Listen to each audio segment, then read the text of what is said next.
ES Audio. From the Evening Standard in London, I'm John Weeks, and this is The Leader.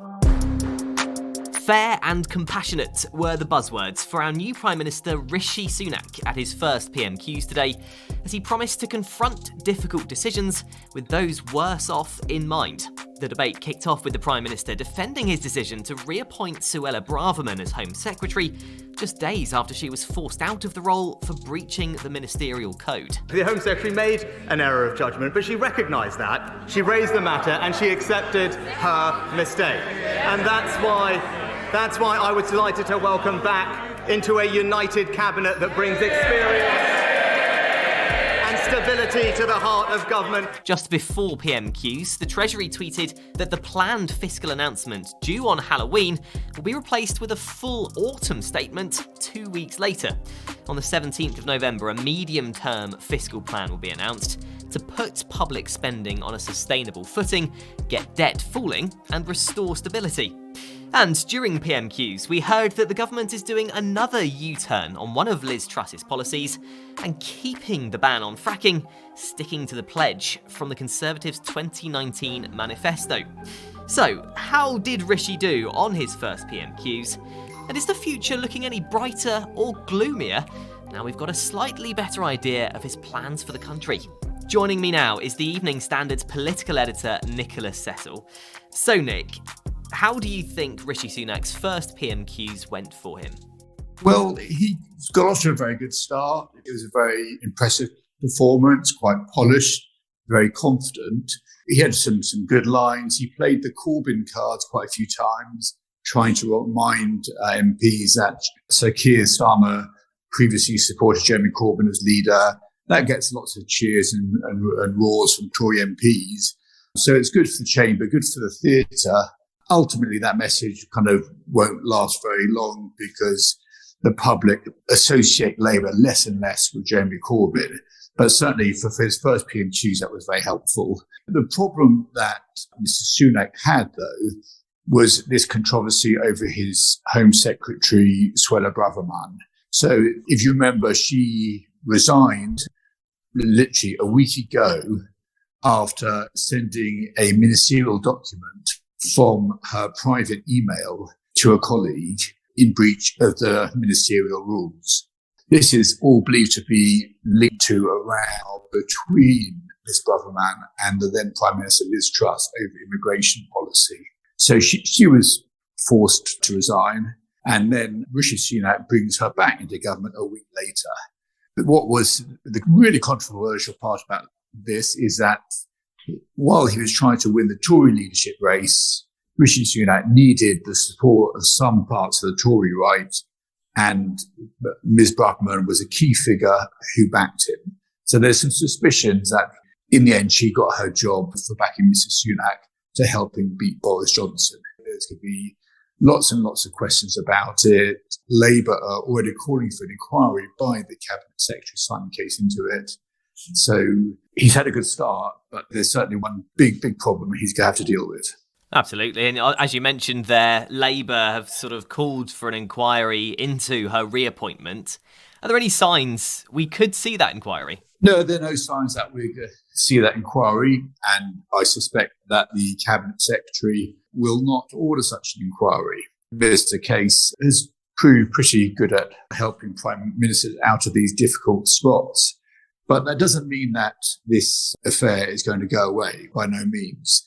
Because, for example, the Commons Home Affairs Committee could look into it. There could be other inquiries. So often, if there's been wrongdoing, eventually it comes out in Parliament. And so often you see these cases, and we've particularly seen it recently, where Prime Ministers cling on to ministers and eventually they have to get rid of them. Suella Braverman is not going to be sacked anytime soon, I doubt it. But how long she stays in the job really remains in question. And the other thing on this is that it calls into question Rishi Sunak's judgment to some degree, that he made a decision, admittedly kind of in the heat of the Tory leadership contest, but basically needed more support and has gone out there, and at least it appears like Ms. Braverman got her job for supporting him. We know that Rishi held his first cabinet meeting earlier today. Have we heard anything from that in terms of new or changes to policies going forward? No, we didn't hear anything from the cabinet, we doubt, but we've had three interesting developments so far today. So the first is that the fiscal statement that Chancellor Jeremy Hunt was due to deliver on October the 19th, that has now been put back to November the 17th. And if it had been done on Monday, it would have been a huge, really rush job. They've only actually been a few days in the administration. To work out new tax and spend plans so quickly would be really, really hard, almost impossible. Obviously, Jeremy Hunt has been Chancellor for a while, not for a long time, but for more than just a few days. So he's been preparing these plans. But I'm sure Mr. Sunak wants to have a look at them and to give his own views and maybe change them and tweak them. Whitehall departments have also been asked to make proposals to save lots of money, billions and billions. They're all in discussions now at the moment with the Treasury about where the acts will fall there. Second thing we learned actually at Prime Minister's questions today was that the ban on fracking will remain. Liz Truss and Kwasi Kwarteng had lifted that, but that is back on now. So that'll be a relief to a lot of MPs and also constituents in many rural areas where there are possible fracking sites. And the third element we learned from the Foreign Secretary, James Cleverly, this morning was that the government had previously committed to spending 0% of the national income on overseas aid. This was reduced recently when Mr. Sunak was Chancellor to 0.5%, so down from 0.7 to 0.5. Now, the government, previous administrations have always signalled that the aim was to get it back up to 0.7. But Mr. Cleverly, the Foreign Secretary this morning, made clear that that is not going to happen anytime soon. He said, yes, that ultimately that is where he wants to get to. But he says you've got to look at the economic situation and be realistic at the moment. Let's take a break now. In part 2, Nick explains how the markets and polls appear to have responded to PMQs today. Well, certainly the pound has risen again to levels higher now than before the disastrous mini-budget September 23rd.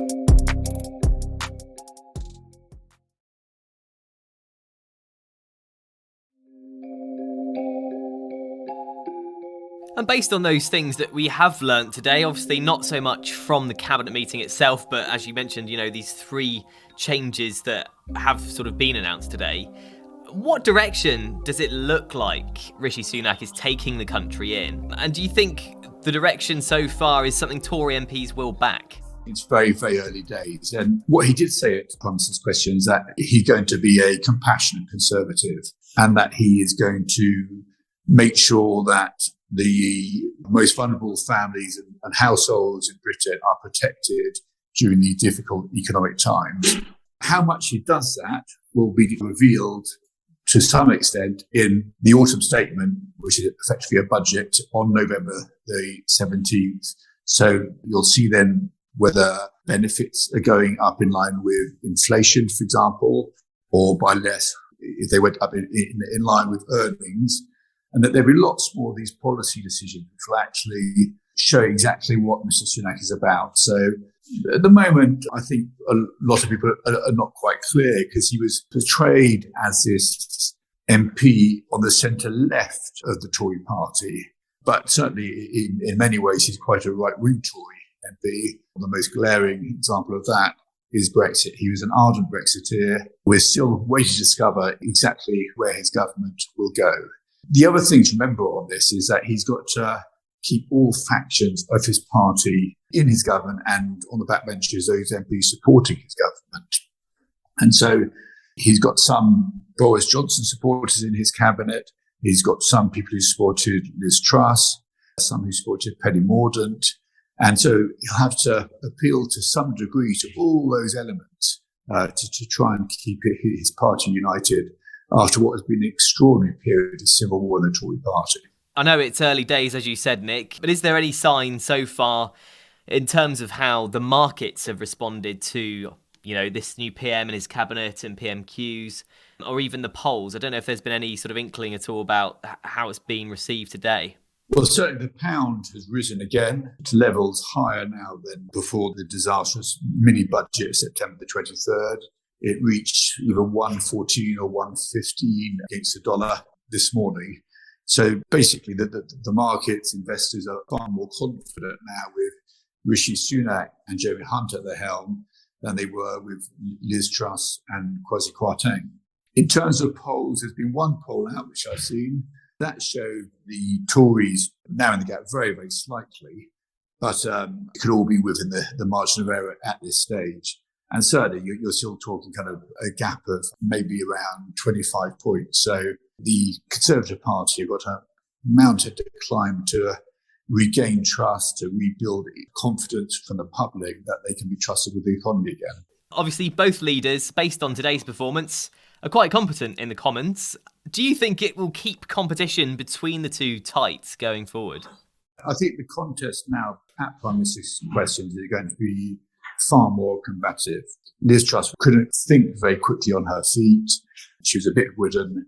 And certainly Rishi Sunak is far more fluent, far more sharp at responding. And Sir Keir Starmer himself, he's actually improved significantly at the dispatch box. And certainly, for example, when Rishi Sunak tried to get him on crime and Labour's record on crime, he could point out that he's a former director of public prosecution. So compared to traditional Labour leaders, Sir Keir Starmer, given his experience at the Crown Prosecution Service, has far more gravitas, certainly on crime. So in future, I think there are going to be some very, very, very feisty exchanges, and it's yet to see who's come out the winner in most of them. There's more news, interviews and analysis in the Evening Standard newspaper and at standard.co.uk. That's The Leader. Thanks for listening. We're back tomorrow afternoon at 4 o'clock.